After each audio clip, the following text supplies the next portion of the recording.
আমি নিম্ন মধ্যবিত্ত বলছি। ফেবুতে কবিতাটি কুড়িয়ে পেয়েছি। সঠিক কবি কে ঠিক জানছি না, তবে কবিতার শেষে ফুয়াদ সনম নামটি লেখা আছে।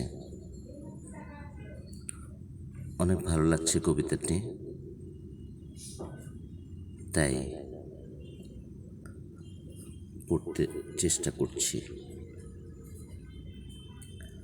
আমি নিম্ন মধ্যবিত্ত বলছি। আমার বেশ মনে আছে, বাবা খুব ভোরে বেরোতেন আর ফিরতেন সবার ঘুমাবার পর। না, প্রতিদিনই নয়, এই ধরুন মাসের 10 থেকে 21, 22 তারিখ অবধি। বাড়িওয়ালার সামনে পড়াটা এড়াতেই এই ভোর 5টা-12টা অফিস। বাবা বেশ রাগী ছিলেন। আমরা বাবাকে ভয়ে কিছু প্রশ্ন করতে পারতাম না। পারলে নিশ্চয়ই জিজ্ঞেস করতাম, বাবা তুমি রোজ অফিসের আগে, ছুটির পরে সংসদ ভবনের পাম ট্রিগুলোর নিচে অন্ধকারে স্যাঁতস্যাঁতে রাস্তায় বসে মাথা হেঁট করে কি ভাবো? কে তোমায় সকালের নাস্তা বানিয়ে দেয় বাবা? কোনো দিন লাঞ্চ কি করো কখনো? বাড়ি ভাড়া দেবার তারিখ উত্তীর্ণ হলেই আমরা দুবাই গিয়ে দাঁড়াতাম বাড়িওয়ালার সামনে করুণ মুখ করে। উনি গলে যেতেন। এই হঠাৎ করুণ মুখ করার ব্যাপারটা আমরা বেশ ভালোই রপ্ত করে ফেলেছিলাম সে বয়সেই। মোটর বাইক পাশ কেটে বের হলেই আমি হা করে চেয়ে থাকতাম। একদিন বাবা বলছিলেন, শোনো বেটা, নিম্ন মধ্যবিত্তদের স্বপ্ন দেখবারও একটা লিমিট থাকে রে বোকা।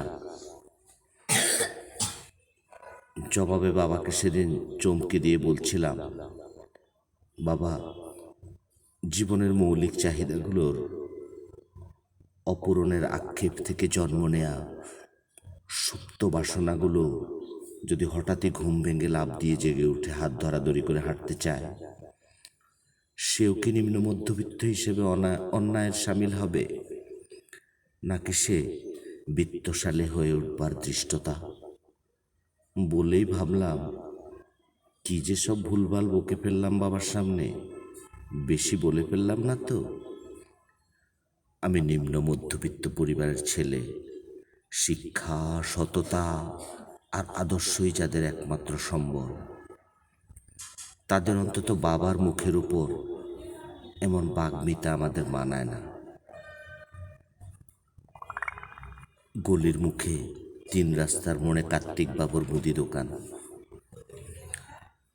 তোমাকে ভয় কোনোদিন বলিনি বাবা।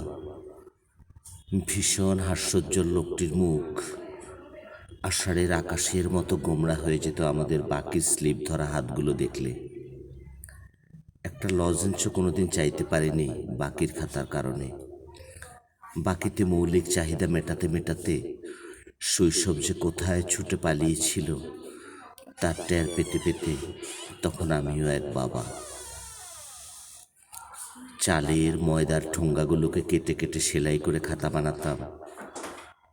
বছর শেষে আবার তাদের বিক্রি করে নতুন ক্লাসের বই কেনা। নতুন বই কেনার কথা তো কুসমিন কালেও ভাবতে পারিনি। আমিষবিহীন পেঁপে ভাজি, পেঁপের ঝোল, পেঁপের ভর্তা খেয়ে খেয়ে কত রাত দিন পার করেছি। অন্য কিছুর চড়া আছে আমাদের, বাজারের ব্যাগ জ্বলে যেত সে সময়, অন্য কিছুর সামর্থ্য ছিল না বলে। আমাদের পিঠাপিঠি 2 ভাইয়ের একটি শখের জিন্স প্যান্ট কিনতে পেরেছিলাম 300 টাকা খরচ করে, তাও 1 মাসের একটি টিউশনির বেতন দিয়ে। মা সেটা আলমারিতে তুলে তুলে রাখতেন।